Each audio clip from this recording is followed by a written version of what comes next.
Hi, my name is Monica Sinal and I am an international trade master student.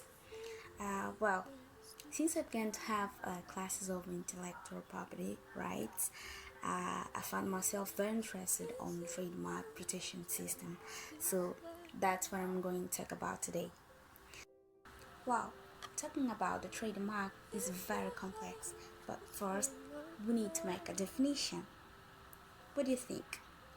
Well, the trademark is a type of intellectual property that consists on recognized sign, the design, or expression that identifies the product or service of a particular source from those of others. The trademark usually can be located on a package, a label, or a voucher, or on the product itself. For the sake of a corporate or identity, the trademarks are often displayed on a company building. It is legally recognized as a type of intellectual property. The first legislative act concerning on trademarks was passed on 1266 under the reign Henry III that requires all bakers may use a distinctive mark for bread they sold. The first modern trademarks laws emerged in the late 19th century in France. And the first comprehensive trademark system in the world was passed into law on 1857, I think. So the Trademarks Act on 1938 at United Kingdom changed the system that permits the registration based on intent to use. So they may create an examination based process and creating an application publication system. So uh, the 1938 Act, which they used to serve as a model for similar legislation itself, contain other novel concepts that associated trademark, a consent to use the system, a defensive mark system, and a non-claiming rights system.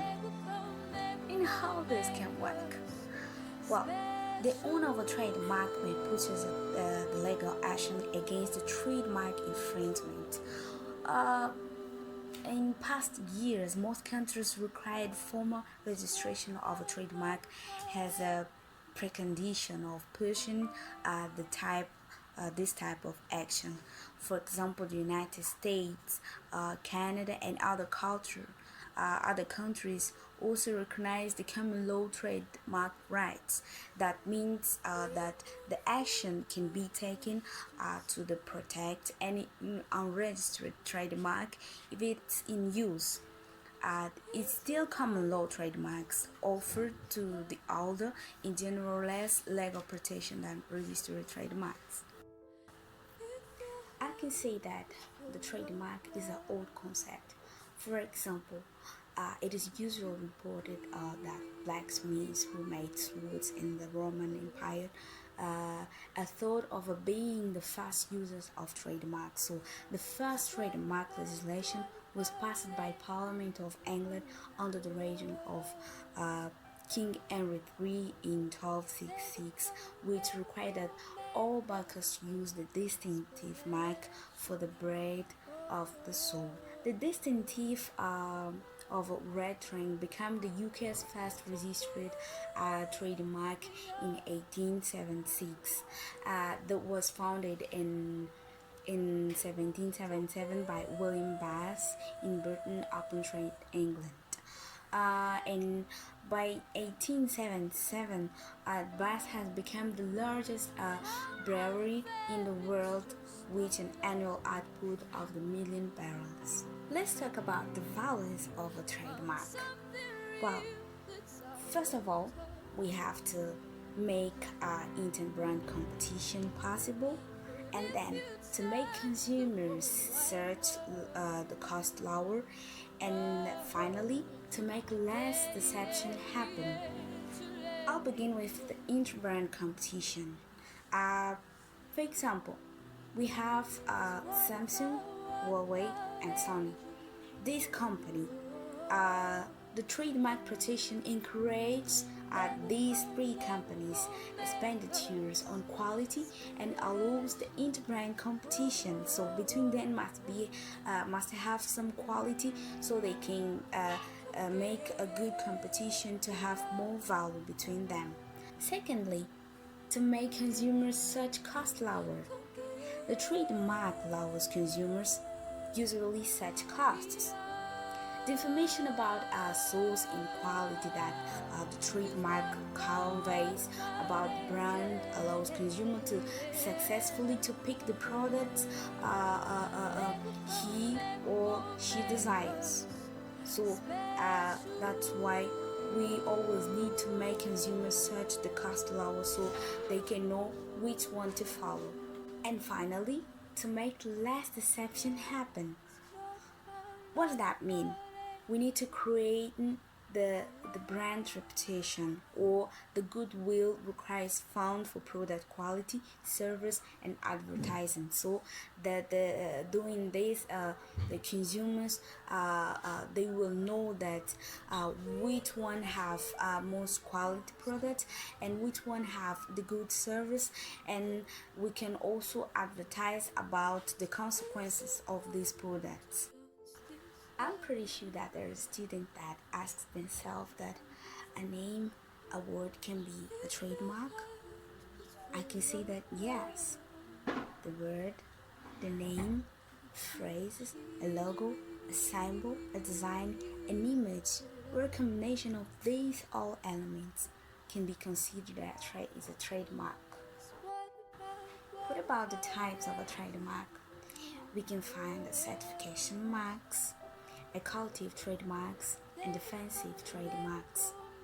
A trademark that is popularly used to describe a product or service uh, is sometimes known as a generalized trademark. So, if such mark becomes synonymous with that product or the service to the extent that trademark owner can be long enforce its proprietary rights, the marks becomes generic. In Mozambique, uh, the well-known trademark is considered when it's well known among the interested public as a result of formation of the mark. So, such a mark shall enjoy the protection afforded under the terms of the Convention of Paris for the protection of industrial property and under the TRIPS agreements. What about the trademark infringement in Mozambique? As I remember, the infringement of the right um, is used has a name or a sign. So it shall be liable to pay a fine of 5 to 10 billion Mozambican medical or pay a fine of 15 to 100 million medical. So in a situation of a trademark infringement in Mozambique, the rights holder can still act through original judicial courts and also demanding that the infringer can prevent from continuing to violate the exclusivity of the trademark, and in addition that the infringer can be ordered to pay compensation for the damage caused to the owner. In the same line of a trademark, we can find the GI. What is GI exactly? The GI is a sign used on products that have a specific geographical region and possess qualities or reputation that are due to that region. Uh, the function of GI is the sign must identify product as originating in a given place. In addition, the qualities, characteristics, or reputation of the product should be essentially due to the place of the origin. Since the qualities depend on the geographical place of product, there is a clear link between the product and the original place of production.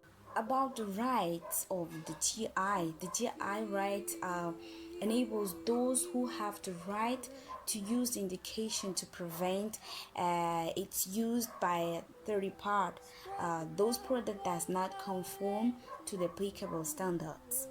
However, uh, the protected geographical indication does not enable to elder to prevent someone from making product using the same techniques or those set out of the standards for the indication. So the protection for GI is usually obtained by acquiring a right of sign that uh, constitutes the indications. So about the types of GI, we can find the agriculture products, the fruits, and wine and spirit drinks. How can this GI be protected? So, uh, we can call it the sui generis system. This is a special regime of protection.